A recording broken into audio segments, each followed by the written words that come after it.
If you watched the MCS Zero Chill tournament that saw Clef take home his first championship belt, congratulations to my guy Clef, by the way, long time coming, much deserved. You probably noticed that there was a meta that over half of the MCS field was running, and while this didn't win a belt, it did raise a lot of attention. It's not necessarily a new Blitz, but we're gonna be talking about the 4-3 even 6-1, where the defensive tackle is coming in untouched. Now, this particular tactic is something that involves the user making the center block them while the defensive tackle wraps around them basically on a stunt and comes in through the A gap. In fact, Kiv really locked down in this tournament utilizing this, and he brutalized TJ in that first round. TJ did not have an answer for this, and if you actually look throughout the tournament, especially that first round, there were a lot of players that were mixing this in a fair amount. So you're gonna see this a lot online, and I'm gonna show you guys how to never ever have to deal with this coming in and touching your quarterback. You're gonna have all day long. So make sure that you guys are subscribed right here to the channel, hit that notification bell,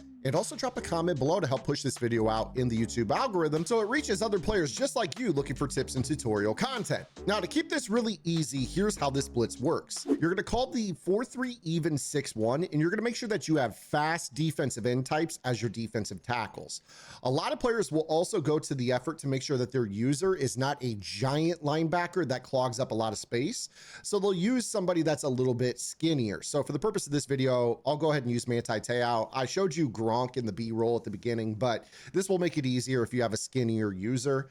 And this is gonna work really, really well against pretty much any offense in the game. So the way that this works is you're going to take your user and you're going to shift your defensive line left or right. You're also going to crash them the same direction. So in this example, I'm going to shift left and crash left.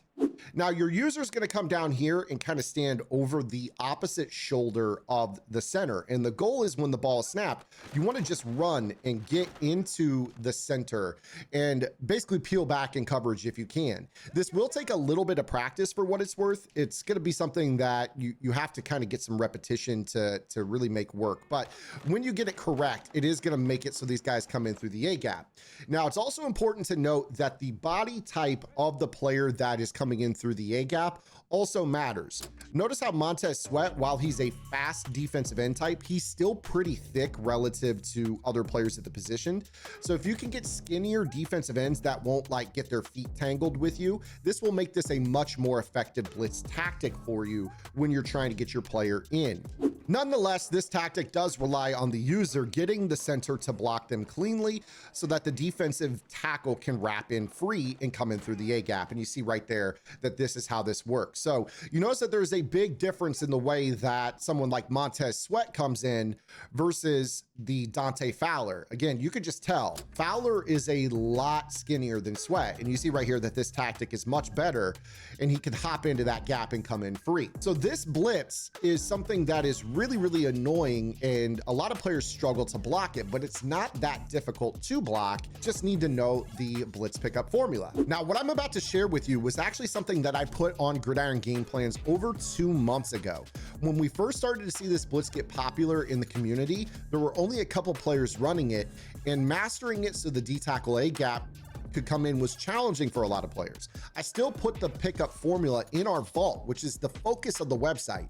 If you guys struggle with professional metas, or the most effective tactics available, what the pros are doing, I break down in our vault these topical setups because they do tend to pop up and then come back later in the year as the meta settles elsewhere. And this is why this blitz was so good in the MCS tournament. Even though it was run in the first tournament, it kind of disappeared for a couple months. So if you guys want to stay on the up and up with everything in the competitive space, make sure you guys subscribe to the website. It's only $9.95 a month that unlocks every offensive and defensive game plan, our weekly updated vault tips, and you guys get members only Discord access where we have lab sessions every single Wednesday. So we watch the MCS tournaments, we take your questions about the game, and help you guys get better at the game week by week with those group lab sessions at no additional cost. It's only $9.95 a month. Go check it out. So here's the gist. As you guys know with this, the user has to make the center block them. So you see the red circle underneath the user, that's the player that we are controlling.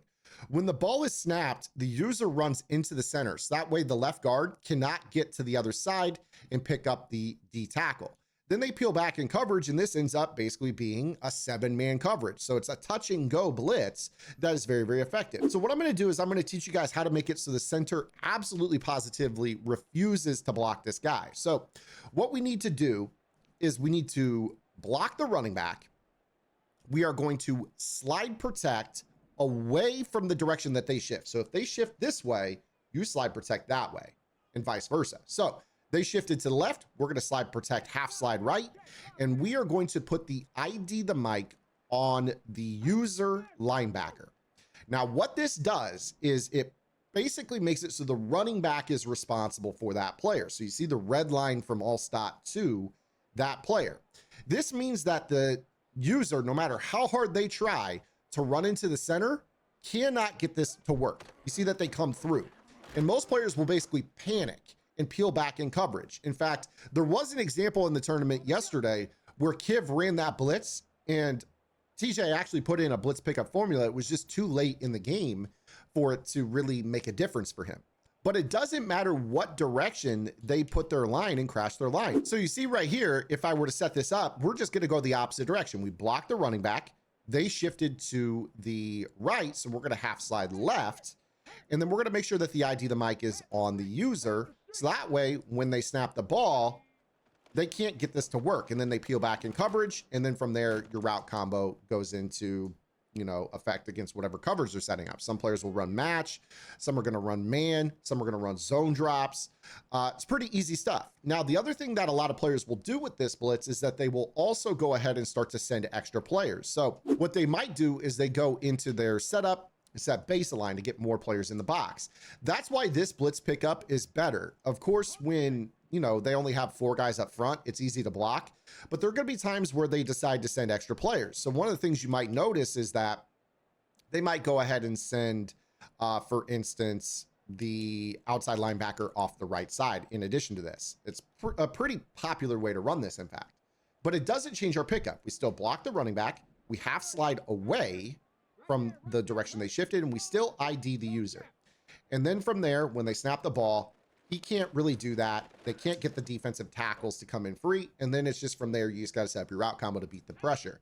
But this all revolves around simply making it so the running back is the one responsible for the user. And no matter how hard the user tries to get the center to pay attention to them, the center simply will not. They will let him come in. They will panic, they will peel back in coverage, and then from there, you're gonna have open reads. And if they wanna send 5 or even 6 on this, then you're gonna be fine. Now, of course, if they decide to send both outside linebackers and try to do a touch up with the user, then from there, you have to understand that this is a 7-man blitz, okay? So when you run it like this, you have to make sure that you understand that impact. And from there, you're going to go ahead and basically have to add in a 7th blocker. So again, what I might do is say, all right, well, I'm going to half slide right. I'm going to ID the user here. But because they're going to rush and try to touch up with the user, and they're sending 6, I have to block 6 other players other than my running back. So when we go ahead and try to run with this user into the center, that's not going to be allowed. But we also have to have someone accountable for the user rusher. So that won't be basically allowed here in that regard. So really, really hard for me to try to motion snap and, you know, manually rush at the same time. But I think you guys understand the gist there. If they're sending, you know, 5 rushers plus trying to touch up with the user, that's a 6-man pressure. If they're sending both outside linebackers plus trying to touch up with the user, that's a 7-man pressure. So you have to respect the numbers of it. Otherwise, use this formula every single time for 5-man pressure. If they send everybody, then obviously you have to add an additional blocker in addition to the running back, but that is how you deal with this blitz, and you won't ever have to worry about it again. So make sure you guys use this. Hope you guys liked the video. Subscribe to the channel. We'll see you guys on Monday. Until then, this is Zan. Get the lab in. Good luck.